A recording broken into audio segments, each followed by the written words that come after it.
So this study is about how team power dynamics affect shared leadership effectiveness. And essentially what this study was looking at is how, does team power-based diversity moderate this relationship between shared leadership and team relationship conflict? And then what does this relationship look like, if so? And then additionally, how does this affect team performance, typically indirectly? So how does shared leadership affect team performance through relationship conflict? And the way the study was set up is these participants of this study were these MBA students that were randomly assigned to these 4 or 5 person teams and were required to work on a 12-week finance and operations team project. And for a little more background, the project itself included some very clear task goals and performance criteria, and there wasn't any specific role assignments or leadership assignments going into the project. And the tasks required both organizational individual performance and team-based decision-making. And the project in total made up 45% of each student's grade in this, so they had the incentive to do well.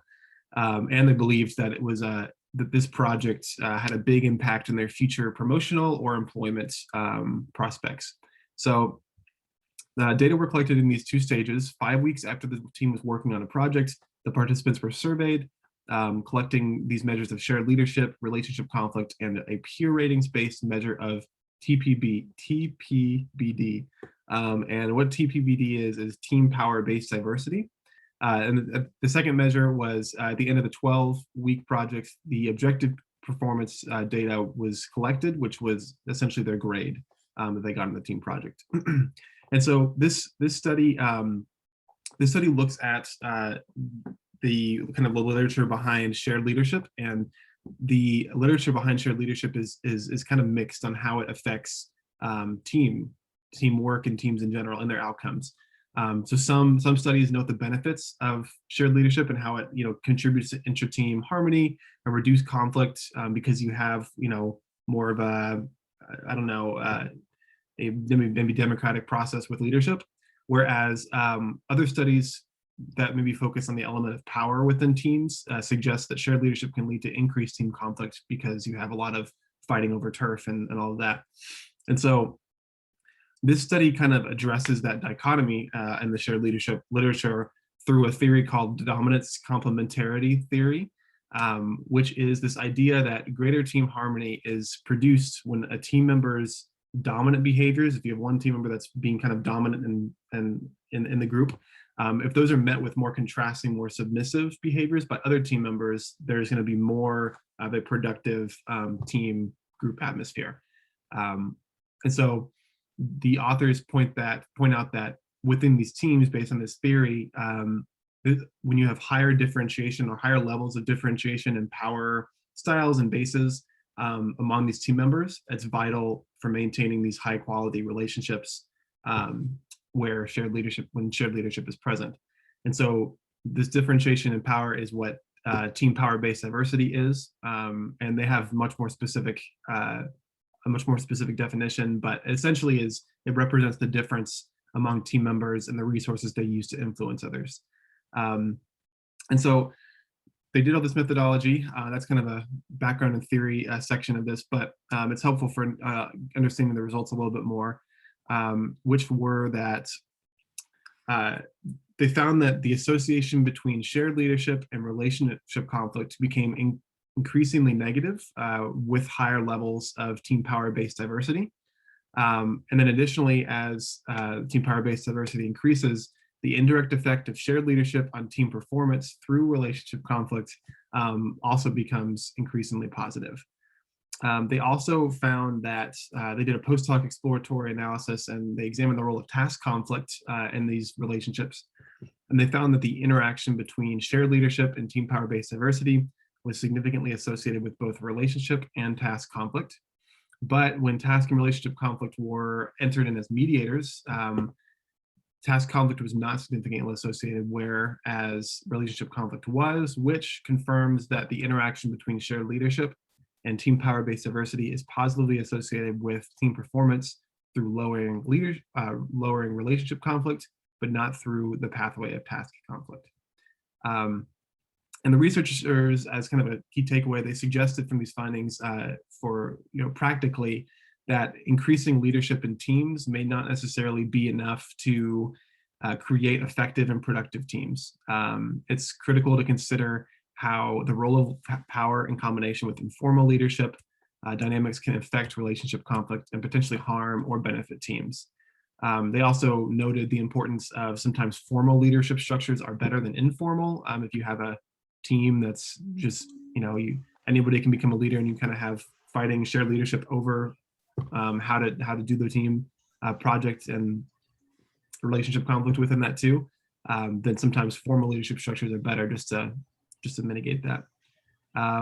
So yeah, I found this interesting. I'm happy to help clear up anything that doesn't make. I know it's a little bit of a mind game, I feel like, reading some of these results, but yeah. Yeah, I was wondering, maybe we can just go through each of these points real fast just to make sure we understand them. So like the first one is the research found that the association between shared leadership and relationship conflict is negative.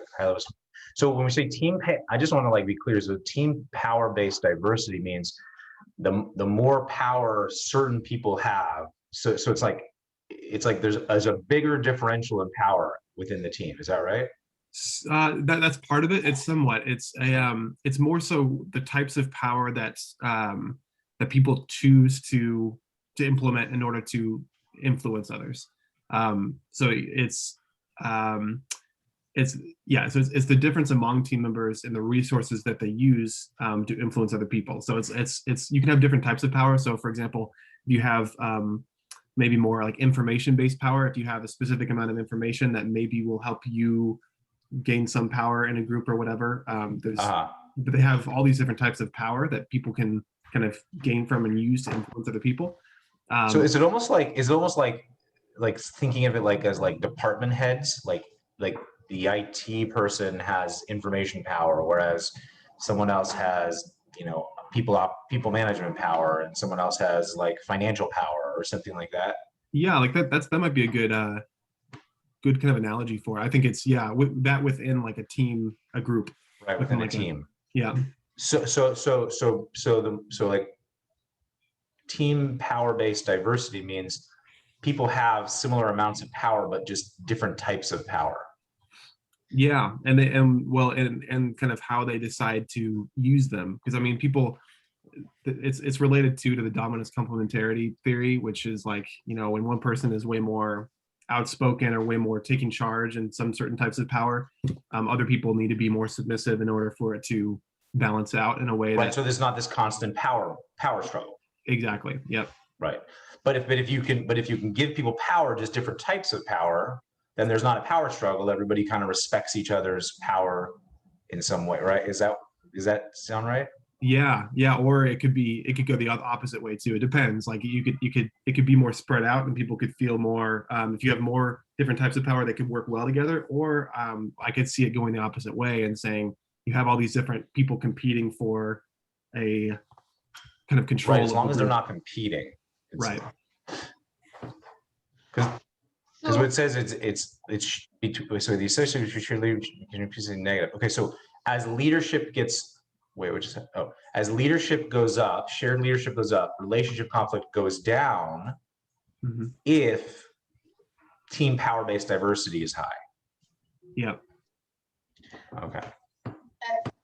Okay, but then the results also say that task conflict actually goes up when there's higher team power-based diversity and shared leadership, or is it that the task conflict would go up, or that there was no change with task conflict? There wasn't a change when they were entered in as mediators of this relationship. So it was just that they were that the interaction between shared leadership and this interaction between this the diverse power differences between these teams, when that's interacted with shared leadership, both relationship and task conflict can kind of come out of that, I guess, there's parts of it. There's an association there, I guess, but it's not necessarily a mediating element. That's So the what interaction between shared leaders and team is probably associated with team performance. Thank you. Through lowering relationship conflict, but not through the pathway of task conflict. Okay. I wonder what the relationship between relationship conflict and task conflict are. Like just what the first thing that comes to my mind is, well, if you have less relationship conflict, I would just assume that there would be less task conflict, but I don't know that that's like the truth. That's just my assumption, which would then make it so, shared leadership is probably with shared leadership with high levels of team power-based diversity is probably the most constructive way to run a business. I'm just trying to take it simple from here, but because there's a lot going on.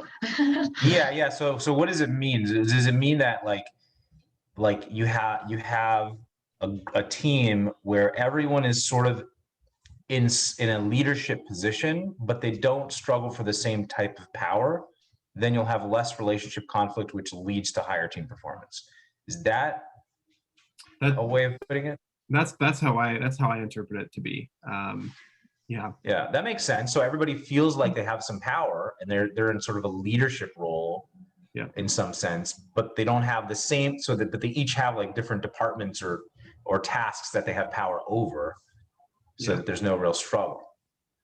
Yeah, that makes sense because it serves both like the autonomy need as well as I think autonomy need on both fronts. Like, hey, and then like I can trust other people to take care of their stuff, but I get to take care of my stuff, and no one has to tell me. No one takes power over my stuff. Yeah. But I would imagine if that's not clear, that it would lead to more task conflict. Right. If the differentiation of what one has power over is not clear and really agreed upon by everyone, then you're going to have more task conflict. Hence the importance of titles and job descriptions, as we have seen so often in companies not having them. Yeah, and just for like another further, they have for team power-based diversity, they actually list these 9 sources of power that you can use to influence others, which includes, like they say, expertise is one, informational. There's something called referent power, positional, coercive, reward, approval, reciprocity, and equity. And all of these kind of create these differences among members in how they rely on these sources of powers. Which is interesting. I haven't really thought about that, but you're right. I think if there is the way I see it is like if you have a team that is, say you have two team members out of 4 or 5 that are both practicing some sort of coercive leadership style, then likely it's not going to, there's not going to be a whole lot of productive behavior there, and there's probably going to be more relationship conflict.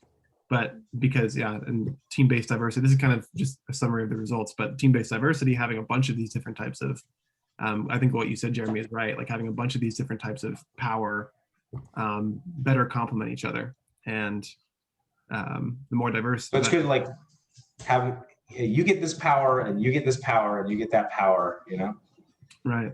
Or how about this? Or like just one person in charge of everything and everyone else has to be submissive. I mean, that's what you said, right? A lot of power, everyone else submissive. Yep. That's the way to reduce conflict. Just everyone submit.